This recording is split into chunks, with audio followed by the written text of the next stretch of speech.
అసలు సముద్రం అటుందో ఇటుందో తెలియట్లేదు. సముద్రం ఇటుందా అటుందా. అలాగే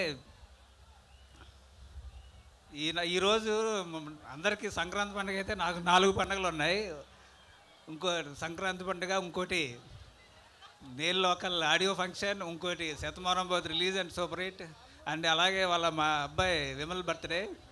హ్యాపీ బర్త్డే విమల్. అలాగే నేను లోకల్ అనేదానికి చాలా పవర్ఫుల్. అది ప్రపంచంలో 2 జాతులు ఉన్నాయి, నేను లోకల్ ఆర్ నాన్ లోకల్. ఈ నేను లోకల్ అనేది చాలా పవర్ఫుల్. సీఎం అయినా పిఎం అయినా సరే లోకల్గా పవర్ లేక వాళ్ళని తోలేస్తారు.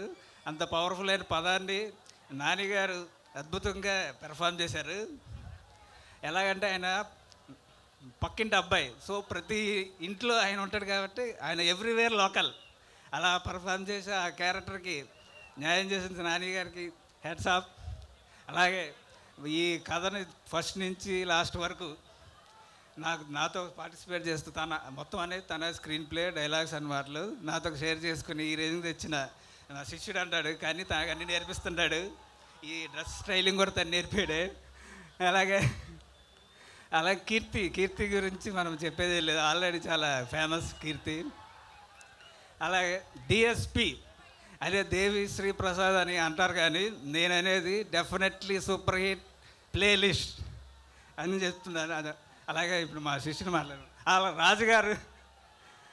రాజుగారు మాకు హిట్లర్, అంటే హిట్లు తీసే ప్రొడ్యూసర్ అనమాట. కంటిన్యూ శతమానం పోతే సూపర్ హిట్ చేశారు. ఇలాగే ఈ సినిమాను కూడా సూపర్ హిట్ చేయడానికి ఆయన డే అండ్ నైట్ శ్రమ పడ్డారు. అలాగే కనపడిన వ్యక్తి హర్షిత్ ఉన్నాడు.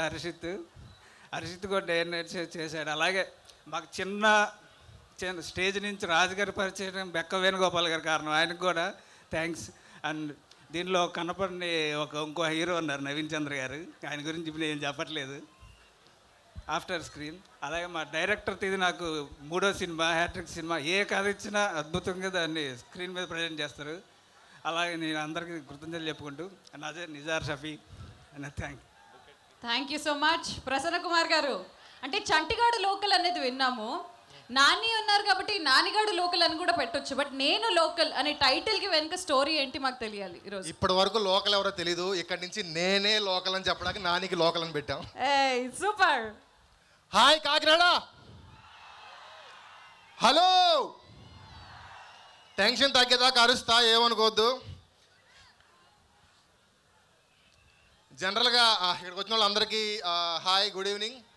జనరల్గా ఎప్పుడు ఆడియో ఫంక్షన్ మేము పెట్టుకుని బయట నుంచి ఆడియన్స్ని పిలుస్తాం. ఈసారి ఆడియన్స్ ఫంక్షన్ పెట్టుకుంటే మేము వచ్చాం ఫస్ట్ టైం. అండ్ ఈ సినిమాకి ఇంకో స్పెషల్ ఏంటంటే కాకినాడ హిస్టరీలో ఫస్ట్ ఎవర్ ఆడియో ఫంక్షన్ నేను లోకల్. ఈ క్రెడిట్ మాకు శాశ్వతంగా ఉండిపోద్ది. థ్యాంక్ యూ దిల్ రాజు గారు ఇక్కడ పెట్టిన మమ్మల్ని అందరూ ఎంకరేజ్ చేసినందుకు, అండ్ కలెక్టర్ గారికి అందరికీ. నేను పుట్టింది బేసిక్గా మచిలీపట్నం అయినా కాకినాడకి నేను లోకల్ 100%. ఎందుకంటే 4 ఏళ్ళు ఇక్కడే బీటెక్ చేశాను, 1 ఇయర్ ఇక్కడే జాబ్ చేశాను. నాకు బాణగుడి జంక్షన్ గురించి తెలుసు, కోటయ్య కాజా గురించి తెలుసు, సుబ్బయ్య మామిడికాయ పప్పు గురించి తెలుసు, సర్పవరం జ్యూస్ గురించి తెలుసు, సుభద్ర ఆర్కేడ్ దగ్గర బస్ స్టాప్ దగ్గర కలరింగ్ గురించి తెలుసు. సో చెప్పండి, నేను లోకలా కాదా? నేను ఇక్కడ బీటెక్ జాయిన్ అయినప్పుడు ఫస్ట్ మా డాడీ వచ్చి దింపి వెళ్ళారు.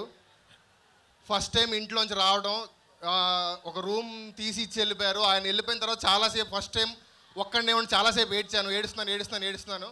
ఇలా ఉంటే వర్కౌట్ అవ్వదు, బయటికి వెళ్దామని బయటకు వస్తే ఒక సైకిల్ మీద బ్యాక్ పాకెట్లో పువ్వు పెట్టుకుని ఆర్య సినిమా పోస్టర్ కనపడింది. డైరెక్ట్గా నడుచుకుంటూ థియేటర్కి వెళ్ళా. నమ్మండి, నేను టికెట్ తీసుకుంటున్నప్పుడు నేను ఏడుస్తున్నాను. మా డాడీ వాళ్ళు గుర్తుకొచ్చి లోపలికి వెళ్తే మమ్ము కాచిన వాడు ఒక సాంగ్ స్టార్ట్ అయింది.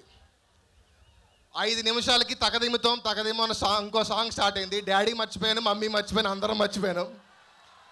ఇంటికి వెళ్ళి ఆ రోజు సాయంత్రం మళ్ళీ మా మమ్మీ వాళ్ళు ఫోన్ చేసేదాకా ఆ హ్యాంగ్ ఓవర్ నాకు పోలా. అప్పుడు అనుకున్నాను, ఎప్పటికైనా నేను రాసిన సినిమా ముందు కానీ నేను తీసిన సినిమా ముందు కానీ మమ్ము కాచిన వాడని సాంగ్ వస్తే చాలు అని. Sir finally I made it after 8 years of my struggle. Thank you for everything sir. నేను మిమ్మల్ని రీచ్ అవ్వడానికి ఎంత స్ట్రగుల్ అయ్యానో మీకు ఒక్కరికే తెలుసు.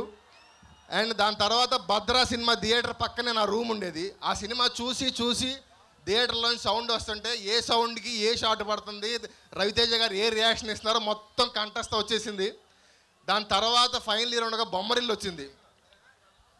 అందరూ అది క్లాసిక్ సినిమా అదంతా పక్కన పెడితే ఆ టైంలో ఒక రైటర్గా ఒక డైరెక్టర్ అవ్వాలనుకునేవాడుగా నా మైండ్లో అసలు ఈ పాయింట్తో ఒక మనిషి ఇంకో ప్రొడ్యూసర్ని ఎలా ఒప్పించాడు, ఎయిదర్ ప్రొడ్యూసర్ని మోసం చేసైనా ఉండాలి లేదా ప్రొడ్యూసర్ అంతకంటే ఎక్కువ క్రియేటివ్ అయినా ఉండాలనుకున్నాను. సార్ మీ స్వర్ణయుగం నడిచినప్పుడు నేను కాకినాడలో ఉన్నాను. అదే కాకినాడలో మళ్ళీ నేను సినిమా రాశాను. మన సినిమా ఆడియో ఫంక్షన్ జరుగుతుంది. Thank you so much for everything. స్వర్ణయుగం మళ్ళీ మొదలైంది నేను లోకల్తో. భయ్యా కొంచెం చల్లబడ్డారు. ఏంటి ఏంటి ఏంటి సైలెంట్ సౌండ్ వినపట్టలేదు నాకు. అది అప్పుడప్పుడు ఇస్తూ ఉంటే టెన్షన్లో ఏం మాడదని నాకు తెలియకుండా సరిపోద్ది. అండ్ నేను నాని అన్న నాకు ఇంకా గుర్తు, సాయంత్రం 6 టైం ఇచ్చారు, వచ్చి కథ చెప్పాను, టీ తాగుతూ సినిమా గురించి, సినిమాలో హైలైట్ సీన్స్ అన్నీ మాట్లాడుకుంటున్నాం. నాకు ఫస్ట్ నైట్ కూడా అంత గుర్తుండదు.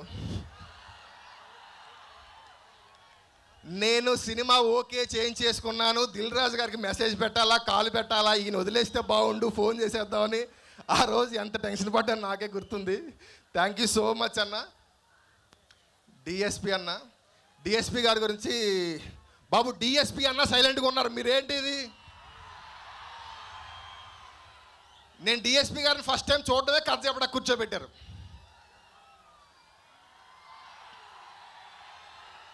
అరే నువ్వు హెలికాప్టర్ కరుస్తున్నారు వాళ్ళు. రైట్ అన్న, థ్యాంక్ యూ అన్న. నేనేమనుకున్నానో మన ఇద్దరు వేవ్లని చాలా కుదిరిందని నేను నమ్ముతున్నాను. నా మైండ్లో ఏముందో నేను 2 నమ్ముతా. త్రినాథ్ గారికి నాకు మధ్యలో కెమిస్ట్రీ ఉంది. నేను డైరెక్టర్ అయితే ఆయనలా తీయాలనుకుంటాను, ఆయన రైటర్ అయితే నాలా రాయాలనుకుంటారు. అండ్ దేవి గారు సార్, నేను మ్యూజిక్ డైరెక్టర్ అయితే మీలా చేయాలనుకుంటాను. నేను చేయలేకపోయాను కానీ మరి ఇచ్చారు. Thank you so much. And Keerthi Suresh భయ్యా, మీరు చల్లబడిపోయారు. కీర్తి సురేష్ పేరు చెప్పినా కూడా ఎవరు అరవట్లేదు, చాలా హర్ట్ అవుతున్నాను నేను. అండ్ శిరీష్ గారు and Harshit garu for supporting me all these days. And Harshit garu especially చాలా భరించారు నన్ను. Thank you so much Harshit. Wonderful journey. అరే ఇచ్చేస్తున్నాను రా మైక్, ఒక్క నిమిషం.